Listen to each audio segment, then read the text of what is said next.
Bonjour à tous, j'espère que vous allez bien. Re-bienvenue ou bienvenue si c'est la première fois que vous êtes là. Asseyez-vous confortablement avec un petit thé, un petit café, une petite chicorée, ce que vous voulez. Et c'est parti pour une nouvelle vidéo. C'est vrai que je me dis que je vais peut-être expliquer pour ceux qui viennent la première fois. Ceci est une chaîne YouTube qui aborde des tas de sujets différents. Ça passe du coq à l'âne, au poisson jusqu'à la chèvre. Et ça n'a aucun sens. Ça n'a aucun sens. Mais en gros, dès que je pense à quelque chose, dès qu'un truc me fait réfléchir, j'en parle sur cette chaîne. Je fais aussi des shorts qui sont censés être un peu plus humoristiques ou un peu plus light. Et j'aime aussi tout ce qui touche au développement personnel, à la psychologie, au cinéma aussi. Bref, j'adore plein de trucs. Aujourd'hui, il y a des travaux juste à côté de chez moi. Donc vous risquez d'entendre du bruit. Et il y a aussi le frigo qui est juste à côté, donc enjoy. Alors aujourd'hui ça va être une vidéo assez brève j'espère. Je vais pas passer 20 ans à parler d'un truc amazing que j'ai découvert moi-même en fait, que j'ai réalisé. Mais je pense que tout ce que j'ai lu auparavant au niveau de la psychologie, du développement personnel, etc. ça a beaucoup influencé. Mais en gros, je vais vous dire quelque chose qui j'espère sincèrement pourra vous aider dans certaines situations. Parce que moi vraiment quand j'ai réfléchi à ça, je me suis dit ça va me soutenir en fait. Parce que encore une fois je le répète, comme je l'ai fait dans d'autres vidéos, je suis en plein diagnostic pour déterminer si je suis autiste ou pas, parce que je remarque que j'ai beaucoup de sensibilité par rapport à des situations où je suis à l'extérieur de chez moi, ou même parfois quand je suis chez moi, dans mon appartement, et qu'il y a des choses qui se passent, par exemple beaucoup de bruit chez les voisins, ou quelque chose d'inattendu qui arrive, ça me stresse énormément. Et donc, je vais vous parler de tout ça maintenant. Trêve de suspense, c'est parti. Alors, ce week-end, j'ai vu ma sœur à Paris et j'ai réalisé quelque chose que je lui ai partagé. En fait, dans la vie, on sait tous normalement que la vie, c'est pas tout blanc ou tout noir, c'est pas tout rose ou tout catastrophique normalement. Même si dans certains films, j'ai l'impression, dans certains livres, c'est quelque chose qu'on dépeint. Et peut-être que dans la réalité, c'est vrai qu'il y a des gens qui ont malheur sur malheur sur malheur sur malheur, mais ça reste vraiment quelque chose de rare, je pense. Et d'ailleurs, je suis même certaine que quand ça arrive à certaines personnes,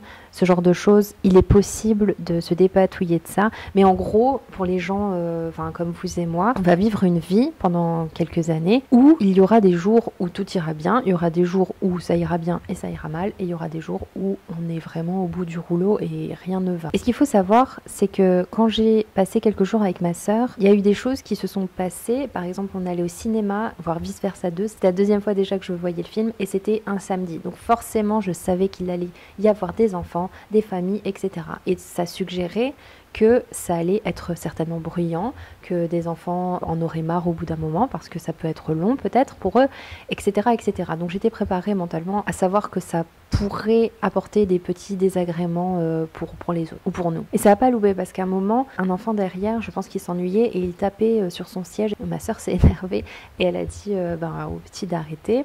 Donc tout s'est bien fini, il a arrêté, etc. Mais c'est juste pour dire que, et là je viens à l'explication et la description de ce principe que j'ai réalisé, c'est que en fait dans une journée ou dans une vie ou dans une semaine, il y aura toujours minimum, on va dire, 10% de merdouille. 10% de choses qui ne vont pas aller comme nous, on souhaiterait que ça aille. Je dis toujours, mais j'aimerais nuancer parce que parfois, on peut passer une journée sans qu'il y ait ces 10% minimum. Ça peut arriver qu'en fait, tout soit smooth, qu'on soit vraiment dans une bonne humeur, dans un bon mood et que rien ne nous atteigne. Et ça, c'est merveilleux. Mais globalement, dans une journée, je pense que c'est tout à fait normal si je dis qu'il y aura vraiment la plupart du temps au moins 10%, voire 20% de merdouille. C'est pas des trucs très graves, même si ça peut l'être, mais on va devoir faire face à des choses qui nous heurtent, qui nous énervent, qui nous blessent, qu'on n'aimerait pas voir, qu'on n'aimerait pas avoir à faire. Et donc je pense que savoir ça aide beaucoup pour se préparer à la journée. Par exemple, si je travaille en centre aéré, je sais que certainement 10% des comportements des enfants va avoir un impact négatif sur moi ou sur les autres parce que par exemple ils trichent, parce qu'ils ne se remettent jamais en question, il y a beaucoup de mauvaise foi, etc. et que c'est difficile de discuter avec eux. Donc il faut savoir qu'il y a certainement ces 10% qui vont dans la journée agacer. Ou alors je sais pas, on prend le train, on sait qu'il y a 10% de chance qu'il y ait du retard ou qu'il y a un petit problème. 10% de chance, par exemple, d'être assis à côté de quelqu'un qui mange ses pâtes très bruyamment avec la bouche ouverte, par exemple. Oui, ça m'est arrivé. Je sais pas, des petits trucs comme ça. Et peut-être que je raconte de la merde, peut-être que ce que je dis là, ça n'a aucun sens. Mais moi, je suis vraiment convaincue de ça. Et si les gens n'y croient pas, il n'y a aucun souci. Mais vraiment, sortir de chez soi et se dire qu'en fait, il faut faire attention, entre guillemets, tout en évitant de trop stresser parce que ça ne sert à rien. mais de se dire je respire, je médite et je fais de la visualisation pour que cette journée se passe au mieux, que j'apporte en fait tout ce que je peux apporter de positif et de bienveillant autour de moi et pour moi. Mais c'est possible que si je vais au magasin, ben, je vais peut-être poireauter 20 minutes parce qu'il y a un problème à la caisse. Après, c'est aussi être conscient, et ça c'est l'étape 2, qu'est-ce qu'on fait face à ces 10%? Est-ce que, même en étant conscient que quelque chose va arriver, sans pour autant vraiment aller dans la dramatisation et de se dire « Oh non, mais qu'est-ce qui va arriver? Je vais avoir un accident de voiture ou que sais-je » C'est de se dire « C'est possible que tout se passe bien, mais il faut que je sois préparée à, mentalement, si quelque chose me heurte, de savoir comment je vais gérer. » Et ça, c'est la partie 2, c'est savoir comment on fait face à ces 10%. Comment on fait face, par exemple, si tout à coup on est en voiture, quelqu'un n'arrête pas de klaxonner derrière nous, ou nous faire des appels de phare, parce qu'il veut doubler, etc. Est-ce qu'on va commencer à s'énerver? Est-ce qu'on va commencer à l'insulter? Est-ce qu'on va commencer à ralentir exprès? Ce que je fais d'habitude. Comment on va faire? Parce que, en fait, ces 10%-là, ces minimum 10% là, il ne faut pas que ça nous impacte à un degré démesuré. Il faut qu'on prenne la responsabilité que là, il se passe quelque chose qui n'était pas prévu et qu'on n'aime pas, qu'on reste centré, qu'on reste droit dans nos bottes et pas que ces 10% nous gâchent toute la journée. Parce que je sais que, je parle d'expérience d'ailleurs, le dernier vendredi du centre aéré où j'ai travaillé, je peux vous dire que les 10% c'était 10 plus 10 plus 10 plus 10 et donc accumulé dans la journée. Puis même sur une semaine, je trouve que le dernier jour, je n'ai plus de patience et plus de tolérance.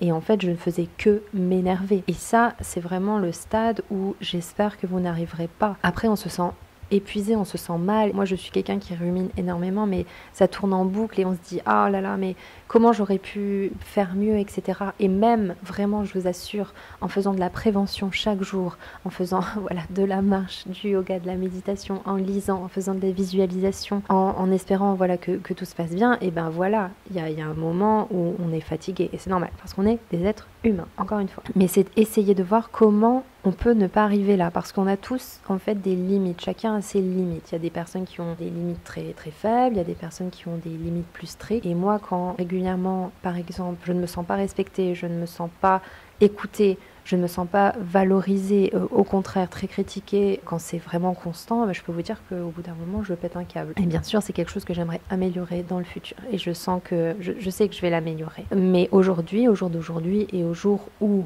vraiment, c'était très compliqué émotionnellement parce que ces pourcentages étaient puissance 10. Au bout d'un moment, le cerveau, il en peut plus. Qu'est-ce que je disais? Je parle beaucoup et beaucoup trop vite. Mais voilà, il faut trouver des solutions, dire c'est quoi les limites. C'est que peut-être au bout de 3 fois où on entend le même gamin dire non mais le centre aéré c'est une prison, on peut rien faire et tout, alors que tu fais ton maximum pour que tout se passe bien et qu'ils fassent aussi des jeux qu'ils aiment, etc. et qu'ils se sentent bien, ça va pas. C'est savoir que par exemple au bout de la 3e fois qu'un enfant dit ça par exemple ou n'importe quoi, c'est dire maintenant stop, je sais pas, je te ramène à la directrice ou je te ramène là pour que tu puisses t'isoler avec un livre, etc. Parce que je peux pas tolérer ça, je peux pas supporter ça pour mon propre bien-être. Donc c'est extrêmement important de s'écouter. Et encore une fois, et je vais finir là-dessus, de savoir qu'il y a certainement 10% de chance minimum qu'en fait il y ait une couille qui arrive dans la journée. C'est vraiment très brouillon, je n'ai pas du tout préparé la vidéo, c'est de l'impro total et j'espère que c'est clair. Si c'est pas du tout clair, dites-le moi, je vais essayer d'expliquer peut-être à l'écrit.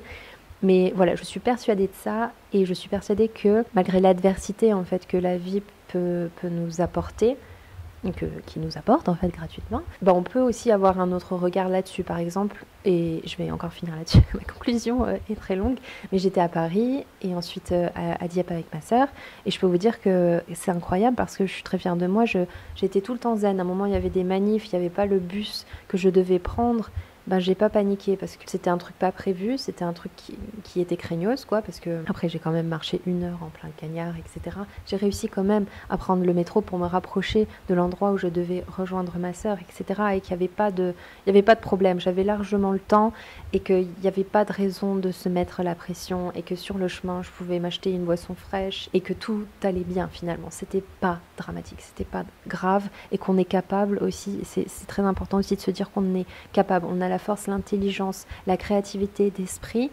de contourner le problème, la difficulté en quelque chose de bien, de positif pour nous. Parce que voilà, j'étais fière de moi, d'avoir bien utilisé mon cerveau et de pas m'être énervée, de pas, je sais pas, crier sur, je sais pas, le vendeur de tickets de métro, ou que sais-je. Je pense que c'est tout à peu près ce que je voulais dire. Donc je ne sais pas ce que vous en pensez. Est-ce que vous avez aussi remarqué ça? Et voilà, je vous dis à bientôt pour de prochaines aventures, de prochaines vidéos. Passez une très bonne journée ou soirée. À bientôt, ciao. Ciao. Qui dit ciao? Ciao. Ciao.